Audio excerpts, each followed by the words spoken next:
Hello students, कैसे हैं आप लोग। आशा करते हैं कि आप लोग अच्छे होंगे।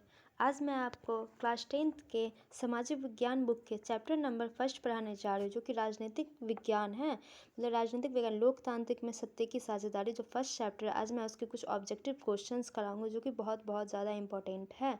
और इसमें से सिर्फ मैं आपको सेलेक्टेड क्वेश्चंस लेके आई हूँ, 25 क्वेश्चंस लेके आई हूँ।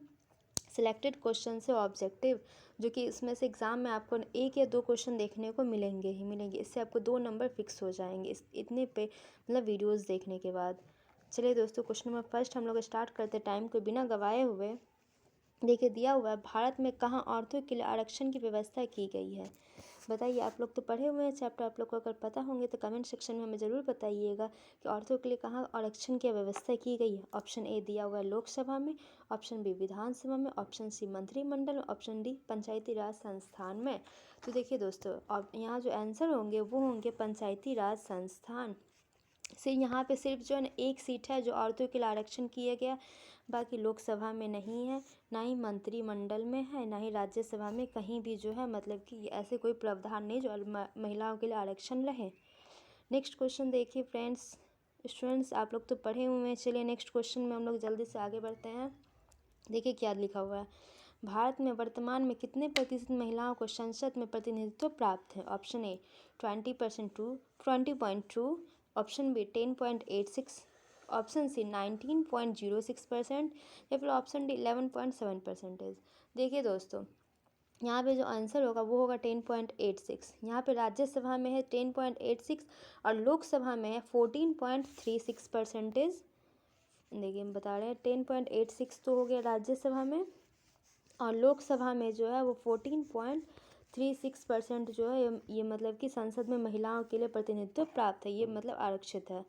नेक्स्ट क्वेश्चन देखिए दोस्तों, क्या दिया हुआ है, बेल्जियम के किस शहर के स्कूलों में फ्रेंच बोलने पर रोक दी गई है। मतलब कि बेल्जियम जो शहर है एक, उसमें किस शहर के मतलब कि वहाँ पे फ्रेंच बोलने का अधिकार छीन लिया गया है। बिलोनिया में, ब्रुसेल्स में, मार्चेल्टम में, मोनस में। देखिए पहले तो आपको बता दें कि ब्रुसेल्स जो है ये बेल्जिया की राजधानी है।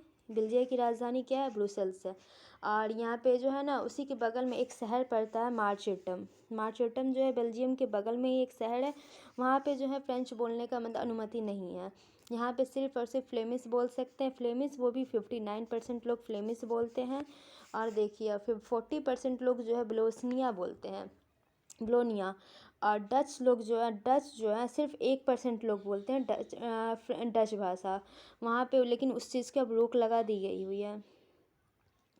चलिए नेक्स्ट क्वेश्चन देखते हैं। डबरन में नस्लवाद विरोधी सम्मेलन मतलब हुआ था, कब हुआ था डबरन में।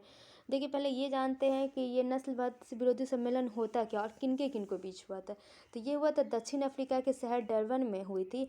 और इसमें अमेरिका और उसके जो एक दो मतलब बगल वाले देश हैं, उनके दोस्त जो है इज़राइल, अमेरिका और इज़राइल के बीच हुआ था। उसमें अब इस मतलब इनका बायकॉट हो गया था, जिसमें संशोधन की मांग करते हुए और बहिष्कार के आंदोलन भी होने लगी थी इस डबरन सम्मेलन में, जो कि हुआ था 2001 में। डबरन सम्मेलन हुआ कब था, 2001 में हुआ था। नेक्स्ट क्वेश्चन देखिए, अलग अलग भाषा बोलने वाले लोगों के आधार पर सामुदायिक आधार का सरकार का गठन करने का अधिकार किस देश के नागरिक को दिया हुआ है। तो बेल्जियम को दिया गया है। मतलब कि किसी भी अलग अलग आधार पे मतलब भाषा के अधिकार पे ये मतलब समुदाय गठन कर सकते हैं। वो किसे हैं, तो बेल्जियम को है सिर्फ और सिर्फ। दूसरा क्वेश्चन देखिए दोस्तों, नेक्स्ट क्वेश्चन दिया हुआ है, इंडिका पुस्तक के लेखक कौन है। तो आप सबको पता होगा इंडिका पुस्तक के लेखक कौन है, मेगास्थनीज, कमल किशोर शर्मा, MS सिंह या फिर कोई नहीं। आप बताइए कमेंट सेक्शन में। ये क्वेश्चन तो बहुत ज़्यादा आसान है। चलिए हम बताते हैं, इसके लेखक है मेगास्थनीज। इंडिका के लेखक मेगास्थनीज है। और इंडिका जो है वो किस भाषा में लिखी हुई है, मेगास्थनीज जो है वो किस भाषा में लिखी हुई है, मेगास्थनीज लिखी हुई है यूनानी भाषा में। और जो है ये मतलब किस लिए लिखी गई है, इनमें मतलब किस चीज़ों की चर्चा है। तो इसमें बता दें आपको, इसमें मौर्यकालीन भारत के समाज, नगर और उनके भूगोल का विस्तृत वर्णन किया गया है इस पुस्तक में। नेक्स्ट क्वेश्चन देखिए, नेक्स्ट क्वेश्चन दिया हुआ है, श्रीलंका में तमिल मुख्य रूप से रहते कहाँ हैं। तो तमिल कहाँ रहते हैं आप बताइए, उत्तर पूर्वी प्रांतों में, पश्चिमी दक्षिण प्रांतों में, पश्चिम उत्तर प्रांतों में या फिर दक्षिण पूर्व प्रांत में। तो आप लोग को तो पता होगा ये कहाँ रहते हैं, ये उत्तर पूर्वी प्रांतों में रहते हैं। और यहाँ पे कम से कम 70% लोग जो है जो तमिल श्रीलंकाई तमिल रहते हैं, मुख्य रूप से यहाँ पे 70% लोग रहते हैं। और देखिए कुछ दोस्तों नेक्स्ट क्वेश्चन सब, भारत में बहुसंख्यक आबादी किसकी है? सिख समुदाय की है, मुस्लिम समुदाय की है, हिंदू समुदाय की है, ईसाई समुदाय की है? तो इसमें हो जाएगा आपका आंसर हिंदू समुदाय की सबसे ज़्यादा आबादी है। नेक्स्ट क्वेश्चन देखिए दोस्तों क्या दिया हुआ है, भारतीय संविधान के अनुसार भारतवर्ष को घोषित किया गया कौन सा देश घोषित किया गया, कौन सा राज्य? हिंदू राज्य, धर्म सापेक्ष राज्य, बहुभाषी राज्य या धर्मनिरपेक्ष राज्य? आप बताइए कौन सा राज्य घोषित किया गया हुआ था? सापेक्ष राज्य भारतीय संविधान के अनुसार भारतवर्ष को घोषित किया गया है। इसमें होगा आंसर धर्म सापेक्ष राज्य। नेक्स्ट क्वेश्चन देखिए दोस्तों क्या दिया हुआ, काले दस्ताने और बंधी हुई मुठिया प्रतीक थी। काले दस्ताने और बंधी हुई मुठिया किसकी प्रतीक थे? तो ये थी अश्वत्थ शक्ति की, नीले लोगों की शक्ति की, श्वेत शक्ति की या सभी शक्तियों का? आप बताइए क्या होगा आंसर। चलिए हम बताते हैं, इसका आंसर होगा अश्वत्थ शक्ति का।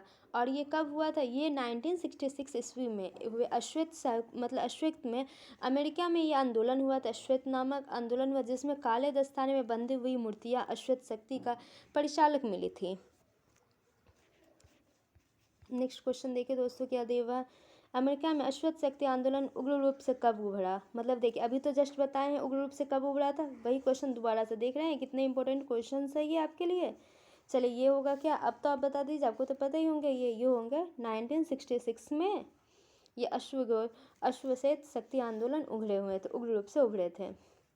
बिहार की साक्षरता दर क्या है? आप बताइए, बिहार में रहते हैं, बिहार का साक्षरता दर क्या है? तो बिहार का साक्षरता दर है 74% है। ये अपोजिट दिया हुआ है, 47 लिखा गया लेकिन 74 होगा, जिसमें पुरुष की में हो जाएगा 71.20% और महिला की हो जाएगा 51.50%। लेकिन कुल जो है पूरे भारतवर्ष में ये हो जाएगा टोटल 74%, 74.04% है। ये आंसर यहाँ पे गलत दिया हुआ है, इसे आप ठीक कर लीजिएगा। नेक्स्ट क्वेश्चन देखिए, इनमें किस स्थानों में महिलाओं को 50% आरक्षण का प्रदान किया गया है? लोकसभा में, स्थानीय पंचायत राज्य के संस्थान में, विधानसभा में या राज्यसभा में?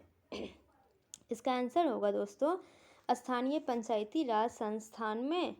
यहाँ पे 50% आरक्षण का प्रदान किया गया है। और ये किन किन राज्यों में है बताइए, आप कमेंट में ज़रूर बताइए किन किन राज्यों में। हम बताते हैं, वैसे तो बिहार में है, हिमाचल प्रदेश में है, उत्तराखंड में है, राजस्थान में है और केरल में है। इसमें 50% महिलाओं को आरक्षण प्रदान है। नेक्स्ट क्वेश्चन देखिए दोस्तों क्या दिया हुआ है, निम्नलिखित देशों में किसे धार्मिक एवं जातीय पहचान के आधार पर व्यापक रूप से विखंडन का परिणाम भुगतना पड़ा? किस देश को भुगतना पड़ा था? तो यूगोस्लाविया को भुगतना पड़ा था। इसका सही जवाब होगा यूगोस्लाविया। देखिए दोस्तों नेक्स्ट क्वेश्चन आते हैं, भारत में सर्वप्रथम नगर निगम की स्थापना कहाँ हुई थी? सबसे पहले नगर निगम की स्थापना जो हुई थी वो चेन्नई में हुई थी। और कब हुई थी? तो 1689 में हुई थी। चलिए लिख लीजिए आप लोग, सबसे पहले कब हुई थी? चेन्नई में हुई थी। और कब हुई थी? 1689 में हुई थी। और उसके बाद किसकी हुई थी? तो उसके बाद हुई थी 1726 में कोलकाता में और मुंबई में हुई थी, दोनों में एक साथ हुई थी 1726 में। नेक्स्ट क्वेश्चन देखिए दोस्तों दिया हुआ है, सत्ता की साझेदारी की एक अनूठी एवं सर्वोत्तम प्रणाली किस देश में विकसित की गई है? आप बताइए, नेपाल में, बेल्जियम में, श्रीलंका में या भारत में? तो होगा आंसर बेल्जियम में। सत्ता की जो साझेदारी का है सबसे बड़ा एग्जाम्पल कौन सा देश है? बेल्जियम है। नेक्स्ट क्वेश्चन देखिए दोस्तों क्या दिया हुआ है, निम्नलिखित व्यक्तियों में कौन लोकतंत्र में रंग भेद के विरोधी नहीं थे? अब बताइए, कहीं कहीं आंसर दिया हुआ किंग्स मार्टिन लूथर, लेकिन ये आंसर गलत है, ये होगा जेड गुडी होगा आंसर, ये होगा ना कि ये होगा। और नेक्स्ट क्वेश्चन देखिए दोस्तों क्या दिया हुआ, भारतीय संविधान के बारे में इनमें से कौन सा कथन सही है? आप लोग बताइए, पहला मतलब ऑप्शन दिया हुआ, यह धर्म के आधार पर भेदभाव की मनाही करता है। दूसरा ये दिया हुआ है ऑप्शन, यह एक धर्म को राजकीय धर्म बनाता है। तीसरा ऑप्शन दिया हुआ है, भारत सभी लोग को कोई भी धर्म मानने की आज़ादी देता है।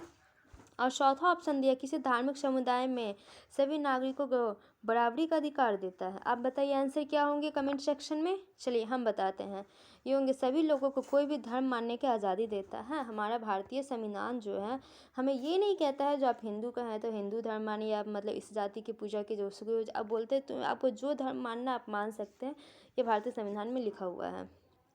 चलिए नेक्स्ट क्वेश्चन देखिए दोस्तों क्या दिया हुआ है, सत्ता की साझेदारी के प्रमुख कारण में से कौन नहीं है। देखिए राष्ट्रीय की एकता एवं अखंडता है सत्ता की साझेदारी के प्रमुख कारण। राष्ट्र की राजनीतिक व्यवस्था में अस्तित्व के लिए ये भी है।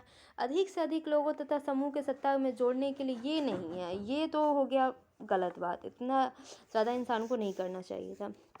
और तीसरा ऑप्शन हो जाएगा सरकार का निर्धारित कार्यकाल पूरा करने के लिए, ये ऑप्शन सी ही सही होगा। ठीक है दोस्तों, चलिए नेक्स्ट क्वेश्चन बढ़ते हैं। सत्ता की साझेदारी की अधिकाधिक आवश्यकता कहाँ पड़ती है। प्रत्येक लोकतांत्रिक राज्य में, क्षेत्रीय विभाजन वाले राज्य में, क्षेत्रीय विभाजन वाले छोटे राज्य में, या फिर बड़े राज्य में, या फिर जाति भाषा क्षेत्र संप्रदाय के आधार पर बटे हुए हैं। तो इसका जवाब होगा सत्ता की साझेदारी अधिकतम आवश्यकता कहाँ पड़ती है। तो जाति, देखिए जाति भाषा क्षेत्र संप्रदाय के आधार पर बटे हुए लोगों पे पड़ती है। नेक्स्ट क्वेश्चन देखिए दोस्तों क्या दिया हुआ है, इनमें सत्ता की साझेदारी का एक सही लाभ क्या है। ऑप्शन दिया हुआ है अस्थिरता एवं आंतरिक कलह में बढ़ोतरी, मतभेद में वृद्धि, समुदाय के मध्य टकराव में कमी, निर्णय लेने की प्रक्रिया में अनावश्यक विलंब। तो आंसर इसमें से बनेगा निर्णय लेने की प्रक्रिया में अनावश्यक विलंब, ये नहीं रहनी चाहिए सत्ता की साझेदारी में। नेक्स्ट क्वेश्चन देखिए दोस्तों क्या दिया, अमेरिका में चलाया गया नागरिक अधिकार आंदोलन का मुख्य उद्देश्य क्या था। नस्ल आधारित भेदभाव मिटाना, धर्म आधारित भेदभाव मिटाना, क्षेत्र आधारित भेदभाव मिटाना, या भाषा आधारित भेदभाव मिटाना, ये क्या था आप लोग बताइए। वैसे हम बताते हैं, इसके बारे में पहले जान लीजिए उसके बाद इसका जवाब दीजिए। ये हुआ था अफ्रीका और अमेरिका के लोग जो है वो खिलाफ नस्लीय भेदभाव था जो गैर कानूनी घोषित कर दिया गया। दक्षिणी देशों में मतदान अधिकार को पुनः स्थापित करने के लिए नस्ल आधारित भेदभाव मिटाना, ये मतलब कि एक्ट लाया गया था। चलिए नेक्स्ट क्वेश्चन देखते हैं, इसका जवाब आप टिक कर लीजिए यहाँ पे, नस्ल आधारित भेदभाव मिटाना। चलिए नेक्स्ट क्वेश्चन देखिए, भारत की वित्तीय राजधानी क्या कहलाती है। तो भारत की वित्तीय राजधानी आप सभी को मालूम होगा ये चीज़, तो मुंबई कहलाती है। बिहार की राजधानी पटना और दिल्ली केंद्र शासित प्रदेश है। और भारत की वित्तीय राजधानी क्या है, तो मुंबई है। चलिए दोस्तों नेक्स्ट क्वेश्चन देखते हैं, श्रीलंका में बहुसंख्यक समुदाय की भाषा क्या है। तो बहुसंख्यक समुदाय की भाषा क्या है, तो शिहली है। शिहली है, वो भी कितना परसेंटेज बोला जाता है शिहली, तो 74% लोग जो है वो शिहली भाषा बोलते हैं। और श्रीलंका कब आज़ाद हुआ था, तो 1948 ईस्वी में श्रीलंका आज़ाद हुआ था। और शिहली किस धर्म से है बिलोंग करता है, तो बौद्ध धर्म से शिहली बिलोंग करता है। हाँ, इतना चीज़ आप नोट कर लीजिए अपने कॉपी में। नेक्स्ट क्वेश्चन देखिए दोस्तों क्या दिया, 15वीं लोकसभा में महिलाओं सदस्य की कुल संख्या क्या है। तो महिलाओं सदस्य की कुल संख्या 25 है।